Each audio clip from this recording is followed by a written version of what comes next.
Syria में फटने लगा बगावत बम। जुलानी के लड़ाकों के उड़े चीथड़े। एर्दोआन के कमांडर ने मांगा एटम बम। सीरिया में तुर्की की तबाही का युद्ध शुरू। बम धमाके, नॉन स्टॉप गोलीबारी, रॉकेट धमाके, आगजनी, जलते शहर। सीरिया जल रहा है। पहले से कहीं ज्यादा भीषण युद्ध शुरू हो चुका है। इस बार जवाबी हमला सत्ता से बेदखल हुए बशर अल असद समर्थक फाइटर्स ने किया है। सीरिया में जहां जहां हयात अल तहरीर लड़ाके मौजूद हैं, वहां ताबड़तोड़ अटैक हो रहे हैं।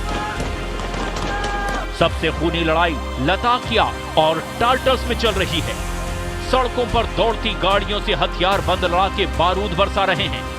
मकानों से मानो ज्वालामुखी विस्फोट जैसा लावा निकल रहा है। ये युद्ध बशर अल असद और कमांडर जुलानी, जो कि अब अल शरा के नाम से जाने जाते हैं, इनके फाइटर्स के बीच शुरू हुई है। बशर समर्थक अलावी फाइटर्स फिलहाल युद्ध में हावी पड़ रहे हैं, जिससे कमांडर जुलानी के तख्ता पलट के आसार बनने लगे हैं। सीरिया युद्ध में अब तक जो जानकारी सामने आई है, उससे तुर्की के एर्दोआन भी टेंशन में आ गए हैं। लताकिया प्रांत के जबले शहर और आसपास के इलाकों में बशर अल असद के समर्थकों ने अल जुलानी के HTS को निशाना बनाकर के भीषण हमला कर दिया है, जिसमें कम से कम 70 लोगों की मौत हो गई है। न्यूयॉर्क टाइम्स की रिपोर्ट के मुताबिक सीरिया की नई सरकार की सेना और देश से भगाए गए तानाशाह बशर अल असद के वफादार बंदूकधारियों के बीच सारी रात खूनी झड़पें होती रही, जिसमें 70 से ज्यादा लोगों के मारे जाने के साथ कई दर्जन लोग घायल भी हो गए।